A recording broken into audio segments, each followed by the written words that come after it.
الحمد لله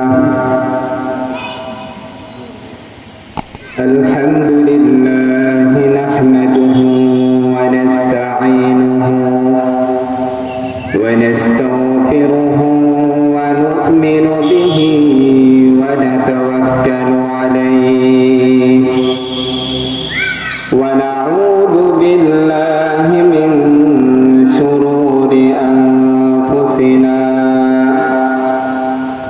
من يهده الله فلا مضل له ومن يضلله فلا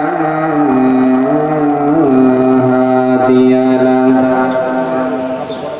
ونشهد أن لا إله إلا الله وأشهد أن محمدا عبده ورسوله الذي أرسله الله تعالى بالحق بشيرا ونذيرا وداعيا إلى الله بإذنه وسراجا منيرا أما بعد فأعوذ بالله من الشيطان الرجيم بسم الله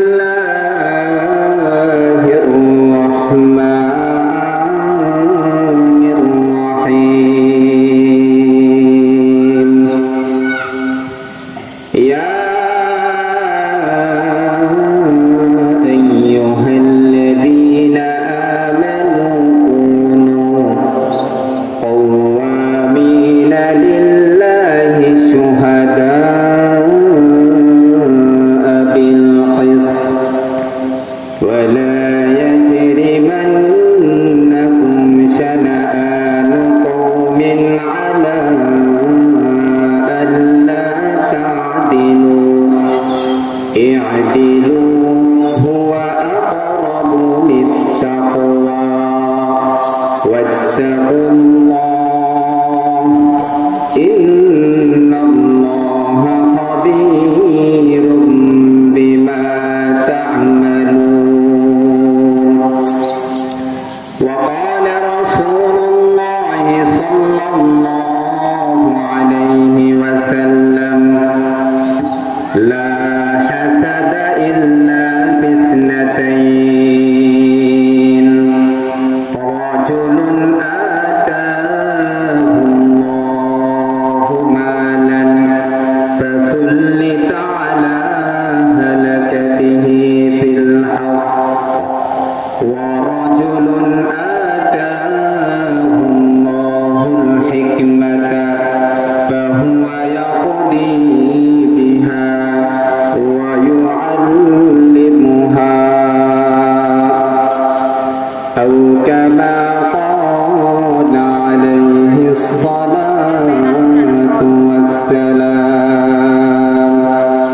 اللهم صل على محمد وعلى آل محمد كما صليت على إبراهيم وعلى آل إبراهيم إنك حميد مجيد اللهم بارك على محمد وعلى آل محمد كما باركت على إبراهيم وعلى آل إبراهيم إنك حميد مجيد আলহামদুলিল্লাহ বনখলি ইসলামী সমাজ কল্যাণ পরিষদের উদ্যোগে আজকের বিশাল ওয়াজ ও দোয়ার মাহফিলের প্রথম অধিবেশনে এ পর্যায়ে কিছু আলোচনা করব। আমি কুরআনুল কারীমের সূরাতুল মাইদাহ এই সূরা 8 নম্বর আয়াতে কারিমা তেলাওয়াত করেছি।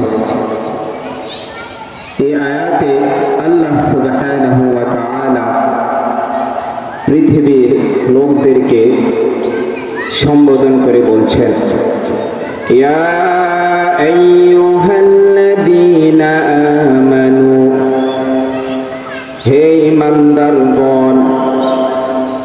বেঈমান যারা তাদেরকে আল্লাহ তাআলা বলেন নাই, বরং যারা ঈমানদার তাদেরকে রব্বে কারীম বলছেন, কুনু কওয়ামিনা লিল্লাহি শুহাদা বিল কিসত, তোমরা সর্বদা সব সময় আল্লাহ তাআলার জন্য ইনসাফের সহিত সাক্ষ্য দান করো। তোমরা সব সময় যারা ন্যায় ইনসাফ করতে চায়, যারা আল্লাহ তাআলার জন্য কাজ করতে চায়, ওই সমস্ত লোকদের পক্ষে, ন্যায়ের পক্ষে সব সময় তোমরা আল্লাহর জন্য সব সময় সদা সর্বদা প্রস্তুত থেকো। আল্লাহ তাআলা এবার পরের অংশে বলছেন, ওয়ালা ইয়াজরিমান্নাকুম শানাআনু কওমিন আলা আল্লা তা'দিলু, তোমাদের মাঝে যেন এমন না হয়, তোমাদের কোন কওম যাতে কোন কওমকে, কোন লোক যাতে কোন লোককে এমন পর্যায়ে তাকে কষ্ট দিতে উদ্বুদ্ধ না হয় যে তার প্রতি বেইনসাফ হয়ে যায়। আল্লা তা'দিলু, তার প্রতি ইনসাফ হয় না, বরং বেইনসাফ হয় এমন কোন কাজ তোমরা করো না। ইয়াদিলু হুয়া আকরাবু লিত্তাকওয়া, রব্বে কারীম বলছেন, ইয়াদিলু, তোমরা ইনসাফ করো, তোমরা সব সময় ন্যায়ের পক্ষে থাকো। যদি ন্যায়ের পক্ষে থাকো, হুয়া আকরাবু লিত্তাকওয়া, এই ন্যায় তোমাকে তাকওয়ার অধিক নিকটবর্তী করে দিবে। আর তাকওয়া যার মাঝে থাকবে তাকে আল্লাহ তাআলা সব সময় মহব্বত করে নেবেন। তাকওয়া যার মাঝে থাকবে আল্লাহ তাআলা তাকে সব সময় ভালোবাসবেন। এই জন্য আমাদেরকে সব সময় ইনসাফ প্রতিষ্ঠা করতে হবে। ইনসাফ যদি একটা সমাজে থাকে, ওই সমাজটাও সুন্দর হয়ে যায়। ইনসাফ যদি একটা রাষ্ট্রে থাকে, ওই রাষ্ট্র সুন্দর হয়ে যায়। ইনসাফ যদি একটা কল কারখানা, নীল ফ্যাক্টরিতে থাকে, তাহলে ওইখানেও সব লোকদের স্বভাব সুন্দর হয়ে যায়। এই জন্য ভাইরা, আমি যেই সেক্টরে কাজ করি না কেন, আমার অবস্থান যেখানেই থাকুক না কেন, আপনার অধীনস্থ 5 জন লোক যদি থাকে, তাদের প্রতিও আপনার ইনসাফ করতে হবে। আপনি যদি সমাজের একজন গণ্যমান্য লোক হন, সকলের প্রতিনিধি হন, তাহলে আপনাকেও ইনসাফ করতে হবে যাতে সকলে ন্যায় বিচার পায়। আপনি যদি রাষ্ট্রের একটা রাষ্ট্রপ্রধান হন, তাহলেও আপনার ইনসাফের প্রতি লক্ষ্য রাখতে হবে যাতে সকলে ইনসাফ প্রতিষ্ঠিত করতে পারে।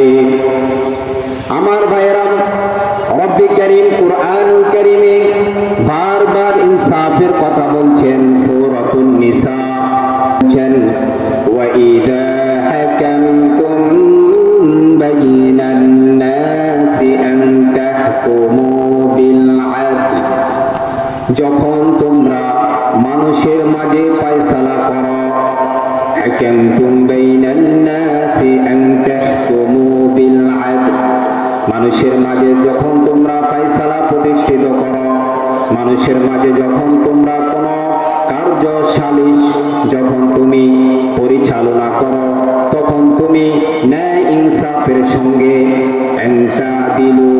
যখন তুমি এটা করবা তখন তুমি ইনসাফ প্রতিষ্ঠিত করবার চেষ্টা করবা। তুমি কারো পক্ষ হয়ে এমন কাজ করবা না যে তোমার ভাইয়ের প্রতি জুলুম হয়ে যায়। এই জন্য আমাদেরকে সব সময় ন্যায়ের পক্ষে থাকতে হবে। সমাজে, রাষ্ট্রে, প্রতিটা সেক্টরে, আপনার ঘরও, আপনার সন্তানের প্রতি, সবার প্রতি আপনার সব সময় ইনসাফ থাকতে হবে। যদি ইনসাফ না থাকে তাহলে আপনার কাজটা কখনো সুন্দর হবে না। আমার ভাইয়েরা, ইনসাফের ব্যাপারে আল্লাহ সুবহানাহু ওয়া তাআলা কুরআনুল কারীমে আরো বলছেন। সূরাতুন নিসার 105 নম্বর আয়াতে আল্লাহ সুবহানাহু ওয়া তাআলা বলেন, ওয়ালা তাকুল লিল খাইনিনা খাসিমা। রব্বে কারীম বলছেন, তোমরা কখনো খেয়ানতকারীদের পক্ষে হয়ে, জুলুমবাজ যারা তাদের পক্ষে হয়ে, অন্যায় অবিচার করে যারা তাদের পক্ষ হয়ে, যারা সমাজে লুণ্ঠন করে তাদের পক্ষ হয়ে, যারা সমাজে অবিচার করতে চায় তাদের পক্ষ হয়ে, যারা জুলুম করতে চায় তাদের পক্ষ হয়ে, যারা সমাজে বিশৃঙ্খলা করতে চায় তাদের পক্ষ হয়ে, কখনো তোমরা তাদের পক্ষপাতিত্ব করো না। জালেমের পক্ষ হয়ে না, অন্যায়কারীর পক্ষ হয়ে না, জুলুমবাজের পক্ষ হয়ে না, বরং যারা সমাজে ন্যায় ইনসাফ প্রতিষ্ঠিত করতে চায় তাদের সঙ্গে সব সময় তুমি তাদের পক্ষপাতিত্ব করবা।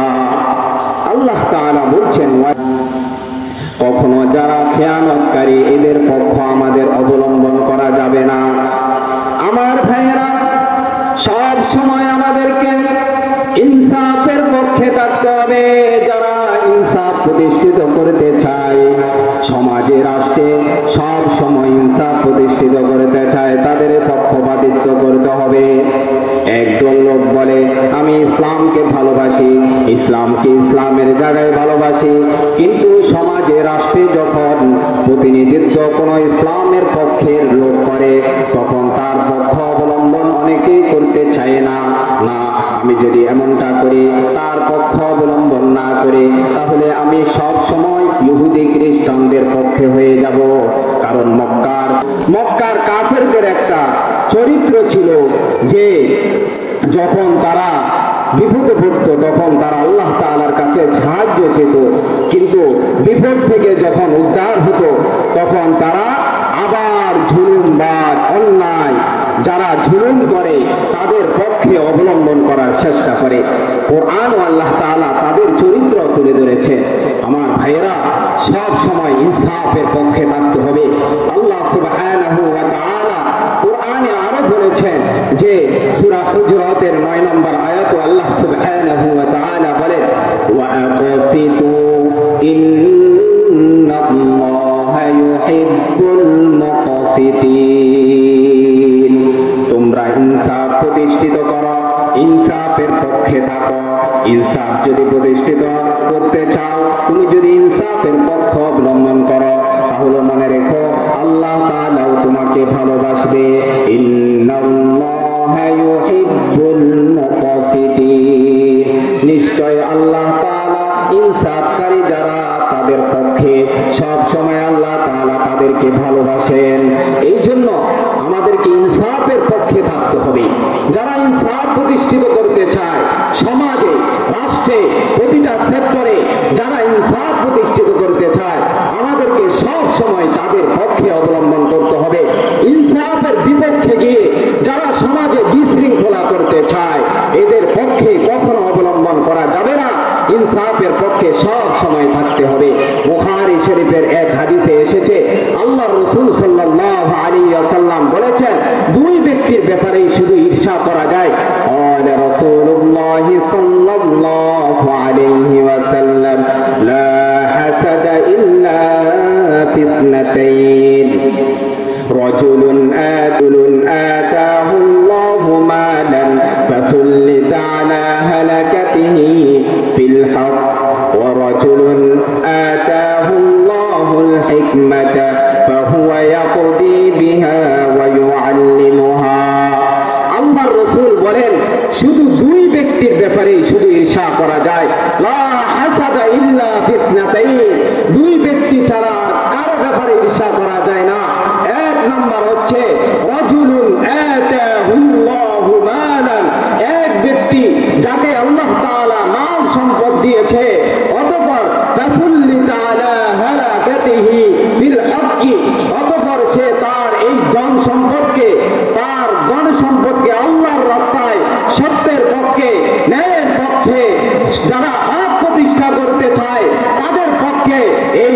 সম্পদগুলোকে ব্যয় করে, অর্থাৎ আল্লাহর রাস্তায় খরচ করে, এর জন্য ঈর্ষা করা যায়। আরেকজন ব্যক্তি আছে, ওয়ারাজুলুন আতাহুল্লাহুল হিকমাতা, আরেক ব্যক্তি যাকে আল্লাহ তাআলা হিকমত দিয়েছে, ফাহুয়া ইয়াকদি বিহা, অতঃপর সে সেই হিকমত দ্বারা, সেই প্রজ্ঞা দ্বারা, সেই জ্ঞান দ্বারা সে মানুষের মাঝে, সমাজে, রাষ্ট্রে, প্রতিটা সেক্টরে তার এই জ্ঞান বুদ্ধি দ্বারা সে তার কার্য পরিচালনা করে। সে যদি এটা করে তাহলে আল্লাহ তাআলা বলেন, আল্লাহর রাসূলও বলেন যে তার ব্যাপারে ঈর্ষা করা যায়। এই দুই ব্যক্তি ছাড়া আর কারো ব্যাপারে ঈর্ষা করা যায় না। তাহলে আমাদেরকে সব সময় ন্যায়ের পক্ষে থাকতে হবে। যারা সত্য প্রতিষ্ঠা করতে চায়, ইনসাফ প্রতিষ্ঠা করতে চায়, সমাজে বিশৃঙ্খলা, যত ধরনের বিশৃঙ্খলা আছে, অনিসলামিক কার্যকলাপ আছে, এগুলা এড়িয়ে ইসলামকে প্রতিষ্ঠিত করতে চায়, এই সমাজের মানুষের অধিকার বাস্তবায়ন করতে চায়, এই সমাজের প্রতিটা মানুষের ঘরে ঘরে তাদের অধিকার পৌঁছে দিতে চায়, এই সমস্ত লোকদের পক্ষে আমাদের থাকতে হবে। আল্লাহ সুবহানাহু ওয়া তাআলা আমাদের সকলকে সব সময় হকের পক্ষে, ন্যায়ের পক্ষে সব সময় থাকার তৌফিক দান করুন। ওয়া মা আলাইনা ইল্লাল বালাগ। ওয়াসসালামু আলাইকুম ওয়া রাহমাতুল্লাহি ওয়া বারাকাতুহু।